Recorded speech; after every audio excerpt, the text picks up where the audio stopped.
بسم اللہ الرحمن الرحیم۔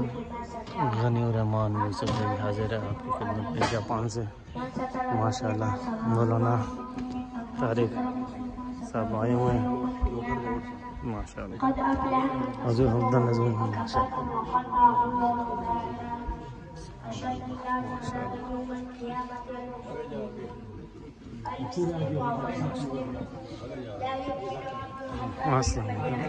حاجی فواز صاحب بھی بیٹھے ہوئے ہیں ماشاءاللہ۔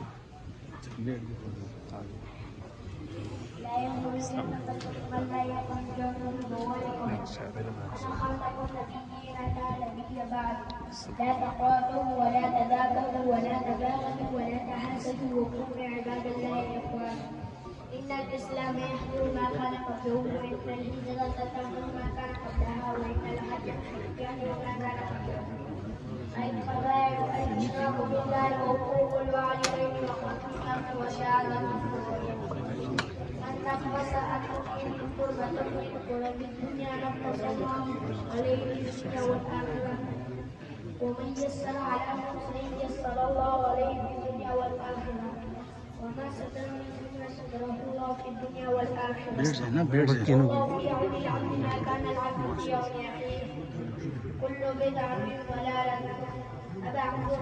یہ مولانا صاحب جو ہے ذرا آپ کہتے ہیں دعائیں مولانا صاحب، آپ کا پورا نام کیا ہے؟ مولانا طیب الرحمان صاحب پشاور سے ادھار منگوائے ہیں، جاپان میں بچوں کو تربیت دینے کے لیے دی ماشاءاللہ، واپس جا رہے ہیں۔ 3 مہینے انہوں نے یہ بچوں پہ محنت کی ہے، ان بچوں کو 40 حدیثیں عربی میں یاد کرائیں اور بچیوں نے ماشاءاللہ کتنی پیاری نعت پڑھی۔ تو میں نے ان سے کہا تھا کہ تھوڑی حدیثیں ہمارے سامنے بھی آ جائیں بچوں کی، تاکہ سب کی حوصلہ افزائی ہو جائے۔ تو دیکھو ایک عجیب بات آپ کو بتاؤں، پاکستان کی ہر چیز میں 2 نمبری ہو رہی ہے اس وقت، لیکن دین کا کام جتنا پاکستان، انڈیا اور بنگلہ دیش سے ہو رہا ہے پوری دنیا میں، شاید اتنا کہیں اور سے نہیں ہو رہا۔ دنیا میں جہاں بھی گیا ہوں، میں نے اگر دینی مدرسہ دیکھا ہے، کس نے بنایا؟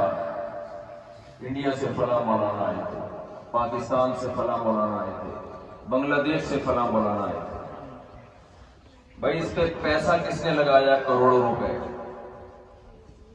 انڈیا سے فلاں تاجر آئے تھے، بنگلہ دیش سے فلاں تاجر آئے تھے، پاکستان سے فلاں تاجر آئے تھے۔ تو ہمارے تاجر، ہمارے علماء، یہ ہمارے سروں کے تاج ہیں۔ پوری دنیا میں دین کی بنیادیں رکھی ہیں انہوں نے۔ دوسروں کا انکار مقصود نہیں ہے، میں یہ نہیں کہہ رہا کہ صرف ہم نے کیا۔ یہ اذان کہاں ہو رہی ہے؟ اچھا موبائل سے۔ تو میں یہ نہیں کہہ رہا کہ صرف بر صغیر کے علماء نے محنت کی، دوسروں نے بھی کی ہے، لیکن بہت مضبوط بنیادوں پہ، بہت پائیدار بنیادوں پہ جو محنت بر صغیر کے علماء نے کی، ہند و پاک کے علماء نے کی، شاید وہ دوسروں کے حصے میں نہیں ہے۔ جہاں بھی جاؤ، میں فرانس میں گیا، وہاں میں نے مفتیان کرام دیکھے، وہیں کے مقامی فرانسیسی۔ میں نے کہا بھائی آپ نے پورا علم دین کا کہاں سے حاصل کیا، مفتی کہاں سے بنے؟ کہنے لگے ہم لندن گئے تھے پڑھنے کے لیے۔ ارے بھائی لندن کب سے لوگوں کو مفتی بنانے لگا؟ کیا آکسفورڈ یونیورسٹی میں مفتی بنتے ہیں؟ نہیں جی، لندن میں ایک مدرسہ ہے، ہندوستان سے گجراتی تاجر آئے تھے، انہوں نے وہ مدرسہ آج سے 100 سال پہلے، 50 سال پہلے، 70 سال پہلے بنایا۔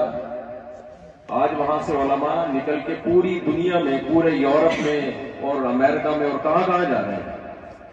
امریکہ میں دینی مدرسے بہت ہیں، لندن میں بہت ہیں، یہاں جاپان میں ماشاءاللہ کھل رہے ہیں۔ تو کوئی پشاور سے آ رہا ہے، کوئی کراچی سے آ رہا ہے، کوئی سوات سے آ رہا ہے۔ تو یہ اللہ کا بہت بڑا فضل ہے۔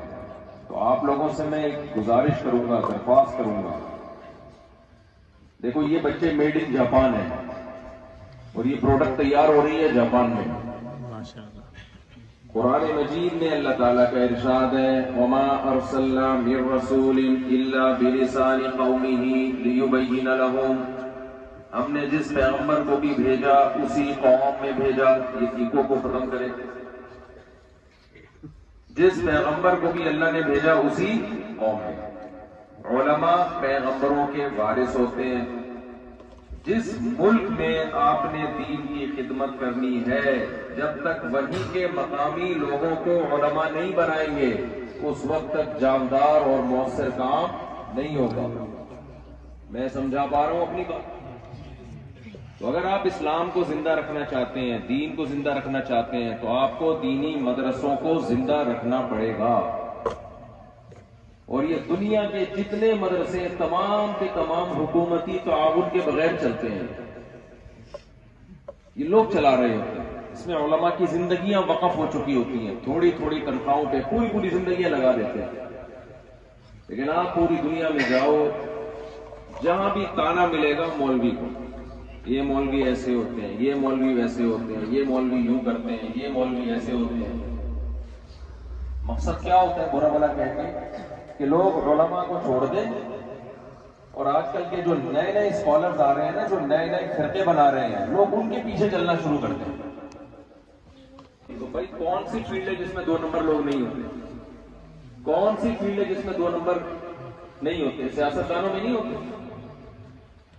سیاستدانوں میں ہوتے ہیں، ڈاکٹروں میں ہوتے ہیں، سائنسدانوں میں ہوتے ہیں، انجینئروں میں ہوتے ہیں، ہر طبقے میں ہوتے ہیں.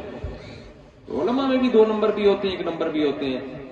لیکن اگر آپ نے چھوڑ دیا عالم کو تو دین کا علم، پھر کسی 2 نمبر کو چھوڑا ہے تو 1 نمبر بھی عالم ہی ہوگا جس سے آپ کو دین سیکھنا پڑے گا. ایسا نہیں ہو سکتا کہ جنہوں نے باقاعدہ مدرسے میں پراپر طریقے سے علم حاصل نہ کیا ہو آپ ان کو چھوڑ کر ایسے لوگوں سے سیکھنا شروع کر دو جن کا سلسلہ محمد صلی اللہ علیہ وسلم تک متصل نہیں پہنچتا. انما العلم بالتعلم.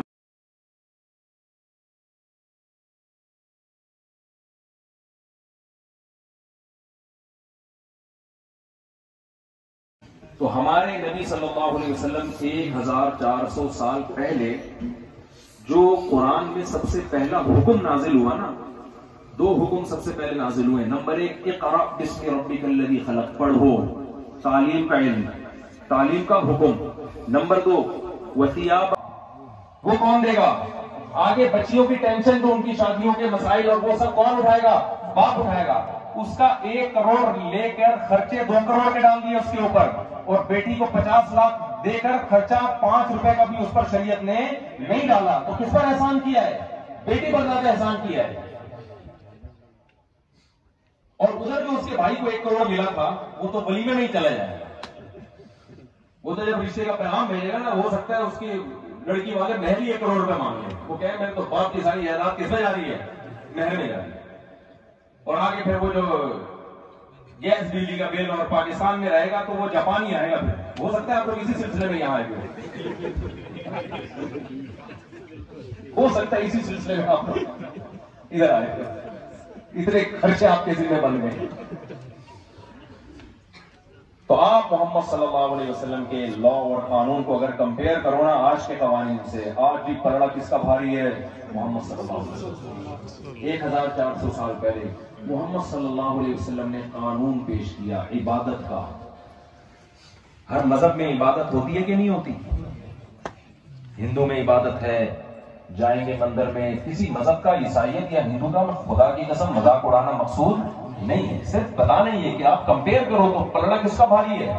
اسلام کا پلڑا بھاری ہے. ہر چیز میں، ہر چیز میں. آپ عبادت کو دیکھ لو اسلام کی. نبی صلی اللہ علیہ وسلم نے 1400 سال پہلے ایک یتیم پیغمبر جو لکھنا پڑھنا نہیں جانتے عبادت کا نظام پیش کیا. مسجد، وضو، مسواک، قضائے حاجت، طہارت. اسلامک لا میں سب سے پہلے پتہ ہے کیا سکھائی جاتی ہے؟ طہارت اور صفائی.